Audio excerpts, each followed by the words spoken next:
Hey everyone, welcome back to the channel. So today we're talking about the biggest mistakes you can make as a new player in Tower of Fantasy. Now I know because I made some of these early on and they cost me, so I really wanted to share my knowledge with everybody. That way you can make the most out of your time in the game.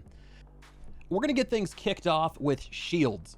Now, you wanna make sure to take shields seriously because these can add on so much extra time when you're trying to kill an enemy. And there are different shield types that you need to respect. You have non-elemental shields, which don't require certain elements, so you can use anything to break those. But then you have frost, fire, volt shields. All of these have high resistances to those elements, so really use anything else to break those. You see a volt shield, use fire. You see a fire, use volt, all of that fun stuff. And then lastly, you have physical shields. These require an elemental weapon to break, so really what I'm trying to say is keep an eye out for those and use the right tool for the job. Now, when it comes to bosses, you need to shatter shields before they reach their maximum counter. If you don't, they're going to be able to cast an ultimate attack that could wipe out your team. So really, it's kind of a shatter check. And if you're not sure what weapons to use, you can use King, you can use Meryl, and you can use Ine. So King has the highest shatter in the game, Meryl is a very close second, and then you have Ine, which is an SR, but has incredible shatter and some really good DPS as well. Now moving on to our second point, we have key foods, and then also don't skip Mia's Kitchen. So Mia's Kitchen is something that you can do multiple times a day. She's going to give you a food to eat. You're going to get a buff, whether that's a damage buff or a defensive buff. And then you're going to get a lot of experience too. So it's just really a great thing all around. And then in terms of actual foods, you have a few different ones, right? You have ones that will just restore satiety. You have some that do satiety and health. And then you have some that are stat foods. The key thing here is just don't forget to make food. It truly is something that you can really kind of forget about as you're running through, you're going through quests, you're trying to upgrade your stuff and do content. And the last thing you want to do is get caught without food. Now, in terms of your stat foods, these are something you need to take advantage of. Yes, they take more rare materials, but they can be incredibly useful when pushing through challenging content, and in the end are actually worth the effort. Number 3, make sure to mark your interactive map. You want to make sure to capture every pod and nucleus and mark them as found. Believe me, this is something that you want to do. It seems like extra work or busy work, but please don't sleep on this. If you don't do this, you could spend hours searching for those last few things that you need to in order to 100% a section of the world. I've been there. Please don't be me. Trust in this process and trust this tip. Number 4, don't skip chests and supply pods and password chests. But the thing is, there's a right way to go about opening these. So for your green chests, grab those whenever you see them. Truly, it doesn't matter. They respawn. You can switch channels and grab them. So those are very low priority. They do give experience and materials though, so keep that in mind. But when it comes to supply pods and password chests, we have a little bit of a different approach. So 1, don't grab every single supply pod unless you either want to 100% complete the zone or you really need those nucleus. Reason being is you can be experience capped and completely waste the experience you're gaining from these supply pods.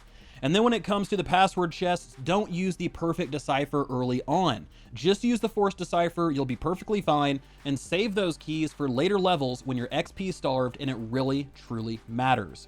So those are the tips and tricks for password chests, supply pods, and those green chests out there. Let's keep this list moving along. Moving on to number 5. Okay, so you do not need to upgrade every single weapon. So if you spread your resources across more than 3 weapons, it's really going to hinder your progression since they become more scarce down the line. So what you want to do is just pick a well-rounded set of weapons that you really like and invest into those. Now, if you need some help, here are some good combinations you can use to start. So in terms of SSRs, you could use King, Tsubasa, and Samir for damage. You could use Coco, Zero, and Tsubasa for support. And then for an SR variant, you can take Ine, Pepper, and Bailing for a really good balanced team. So again, just pick 3 weapons that you really like and try not to spread those weapon materials out too much. Now, carrying on from the previous point for number 6, don't open weapon augment boxes and elemental ore boxes before you actually need them. They're just sitting in your inventory and that's where they need to stay. I know it can be really tempting to want to open each and every box, but these are very powerful since you'll be able to actually choose the exact materials you need to upgrade your weapon instead of having to go farm for them. So hang on to these. When you upgrade your gear, click the little box icon and then pick the one you need. For number 7, don't be afraid to use SR weapons instead of SSRs. This is one thing that I fell into where, hey, SSRs are always going to be better, they're always going to be more effective and more efficient, and that's truly not always the case. So while SSR weapons are typically stronger in the long run, it's actually much easier to get SR weapons to a 6-star because you get one every 10 pulls. And then black nucleus pulls have a higher chance of giving you an SR as well. So let's take Ine for example. You can get her to a 6-star really easy, and she brings some amazing DPS, shatter, and gives you tank resonance. So what I'm trying to say is don't sleep on SRs, and don't always think that if you get an SSR, it's the better option to take. Now for number 8, we're talking about key weapon matrices. So you want to go ahead and upgrade the ones that you want to use, not every single one that you have. So just like weapons, matrices are another trap you can fall into if you spread your resources too thin. These are powerful data chips that give you stat boosts, but they also provide set bonuses that can be used to really augment your gameplay. So pick a set that benefits your weapons and then invest into that. These chips can be moved around as well, so it's not like once they're set, they're stuck to that weapon. You can always use them on an SR, and then once you get an SSR that you want to start investing into, you can move them onto that new weapon. For number 9, don't forget to upgrade your gear. This is a huge source of combat score, which is a stat that you need in order to upgrade your suppressor, which again is really important. So whenever you get a new piece of gear, check to see if it's better for your build, otherwise use it as enhancement fuel. Now one of the key differences between gear and weapons is that you can transfer your upgrades to new pieces of gear. So if you upgrade a leg piece to rank 5 and you get some better legs, then you can equip and transfer that upgrade to the new one. Number 10, don't forget to spend your gifts each and every day. These are super important for upgrading characters and unlocking powerful passives. So you can head to the black market and Banjis for gifts. Every day you can talk to Hopkins. He'll give you 2 chests. Just pick one of them, they're completely random. You're either going to get blue gifts or purple gifts. And then you can use these to upgrade your characters. And make sure to spend the right gifts for the right character. For instance, some really like toys, while others really like decorations. So make sure to match those up to get the most bang for your buck and progress through those character gift traits as quickly as possible. Now the other place you can get gifts is heading out to Cetus Island. There's a claw machine up next to an NPC named Slayer. Here you can go and earn up to 3 gifts per day. Number 11 is not doing your training. So this might seem like something that only new players should do, but in reality, you get a currency that can be used to purchase some pretty useful items like gifts. So make sure to do this every day to earn that currency for future purchases. Number 12, don't full clear ruins. You don't need to clear every single mob in a ruin run. Most of the time you can focus on just clearing the mobs closest to locked doors and then proceed to run straight to the boss. This saves tons of time and it isn't obvious at first. You don't get anything special for full clearing ruins or taking as much time as possible. Really, the only reward that you get is by killing the last boss, so you want to make sure to get there as quickly as possible. Number 13, make sure you claim your bounty rewards. So after you clear bounties, you're going to earn a reward, but this isn't something that the game marks for you or makes overly obvious.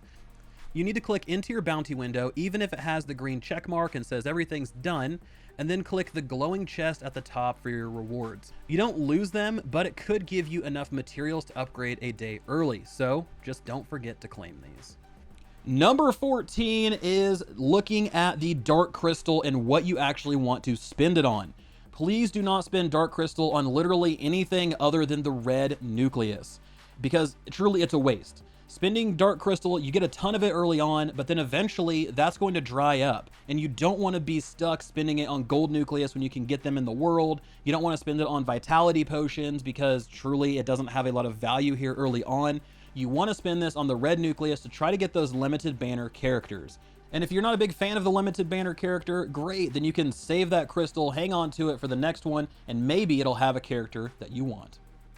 So everyone, that wraps this one up. Hopefully you learned a thing or two and some of the traps to avoid. If there was something that you know that isn't on this list, please comment below. That way you can share the knowledge with other players out there. If you like Tower of Fantasy content and you want to see more of it, please consider subscribing and liking. It helps me out more than you guys know. Thank you all so much for watching. This has been Vulkan, and I'll talk to you guys next time.